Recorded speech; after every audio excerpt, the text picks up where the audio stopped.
So, electric blue sequins. Not my usual vibe, but when it's the Muses, when it's Hercules, when it's an exclusive Loungefly, come on, how was I ever going to resist? Welcome to Definitely Not Jace.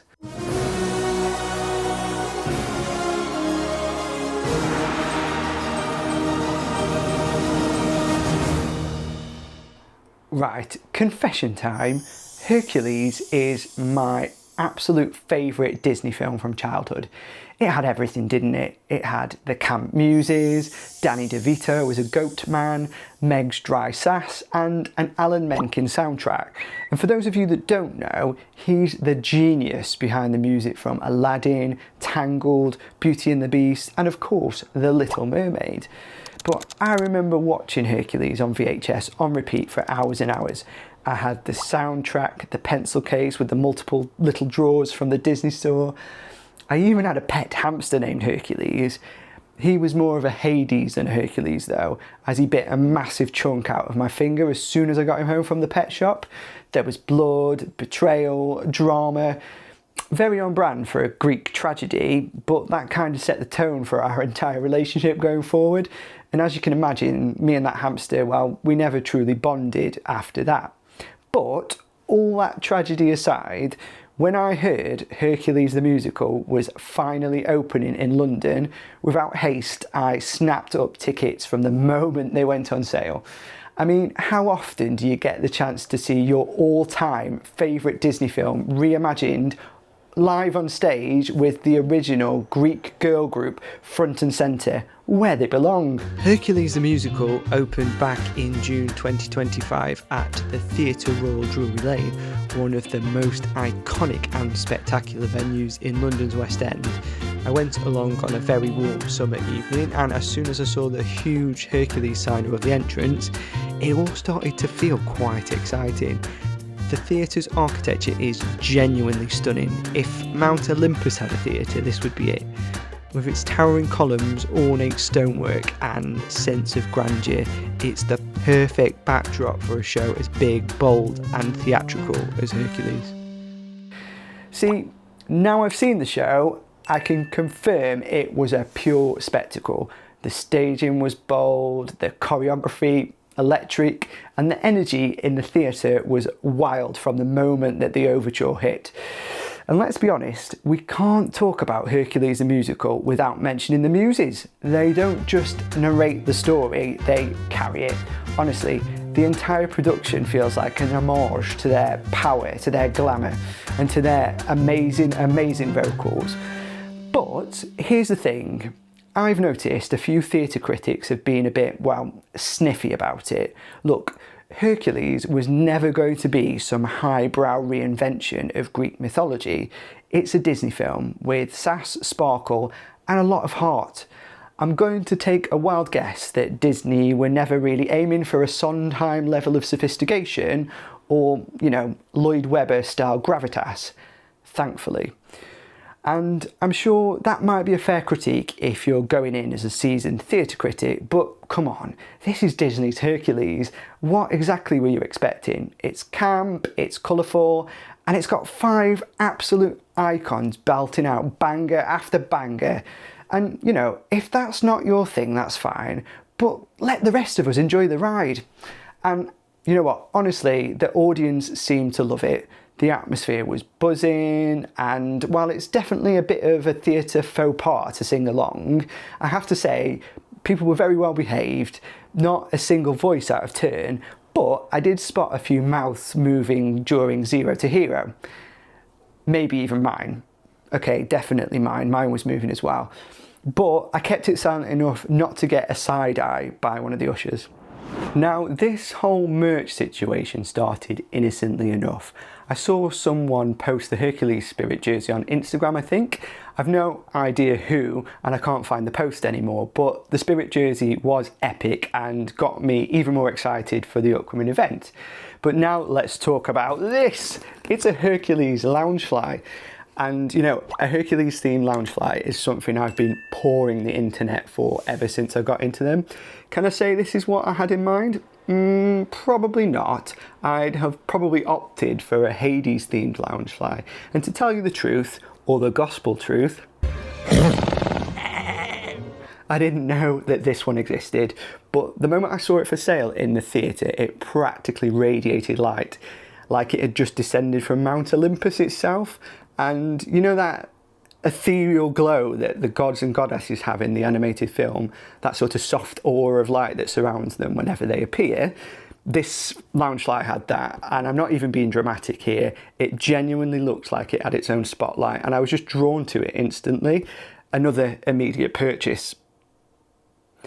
Now, the body of the bag is covered in electric blue sequins, which we've already talked about, so I won't go into detail again, but let's just say it sparkles like a god and glows like a divine relic. But the real showstopper on this one is the front pocket. So set into the front is a lenticular image of the Muses, and it's not just floating there on its own. The image is framed by a beautifully detailed Greek-style proscenium arch, complete with debossed and embossed architectural features. You've got elegant Greek-style columns on either side, a classic temple-style apex roof at the top, and a deep gold stage curtain framing the scene, complete with a matching golden valance across the top. It's theatrical, it's opulent, and it absolutely sets the tone for what this bag is about.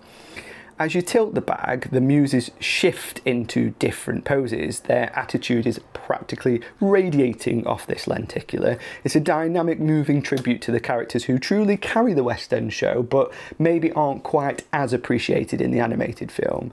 We've started to see a bit more love for Hades in the Disney parks recently. Do you think it's time the Muses make an appearance? Let me know in the comments. Now, this feature got me the most excited, as hanging from the zip of that front pocket is a golden coin zipper pull, and if you're a Hercules fan, you'll recognise it instantly. It's a direct nod to the symbol of the gods, the one that baby Hercules wears when he's found on Earth. It's a tiny detail, but this is what I love about Loungefly. It's the little details that if you're particularly invested in a franchise, you'll pick up on and just appreciate the level of consideration that must go into creating one of these absolute works of art.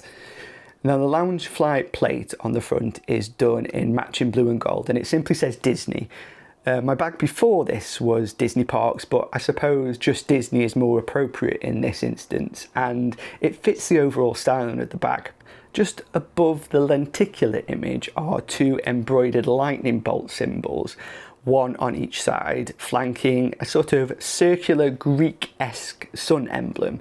The piece is done in gold on a deep blue faux leather background, and it adds a sense of symmetry and strength to the base of this design.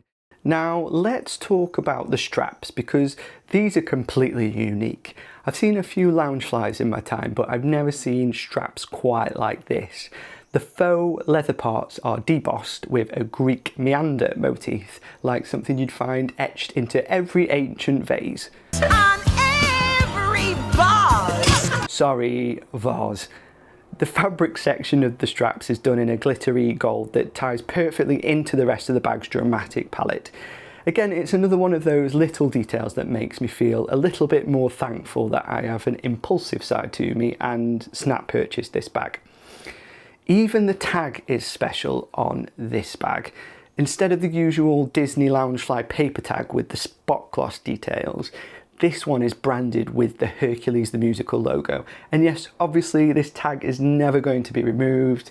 It's practically a collector's item in its own right.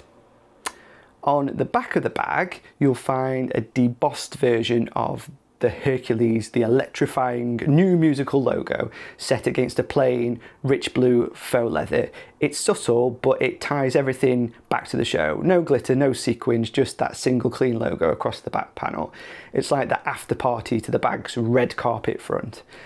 The base of the bag is done in a shiny gold faux leather. It's smooth, reflective, and just adds that final pop of polish underneath.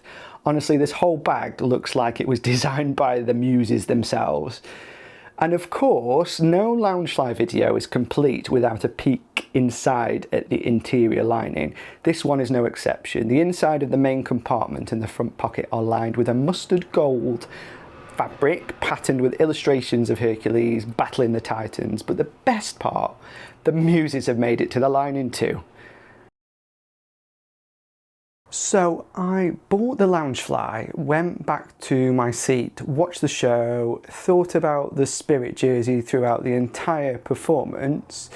Then I think a sense of panic set in after the show finished, and I realised I'd probably not be able to return to the show anytime soon. So I bought this. Same electric blue, that big bold Hercules on the back. Look at that. It's the same font used in the show, by the way, and the Muses on the front are doing what they do best. They're holding up the entire production. It's soft, it's oversized, and it makes me feel like I'm about to burst into a Disney Broadway number at any moment. But here's the thing, this Spirit jersey is also available at the Disney store on Oxford Street at the moment, but it's not available online. So if you're not in London, well, may the gods be with you. This Spirit jersey you might still find in the Disney store while they're promoting the new musical, although they've had the Mary Poppins Spirit jersey in stock for quite a while downstairs in the Disney store. But the Loungefly, well, once it's gone, that's it. Or that's what I'm telling myself anyway. So, what do you think? Would you wear the Loungefly? Would you rock the Spirit jersey? And have you had a chance to see the show yet? Let me know in the comments, and don't forget to help out my little channel by liking, subscribing and ringing that bell for more Disney madness, Loungefly chaos and me making deeply impractical spending decisions, as it's highly likely there's definitely more to come.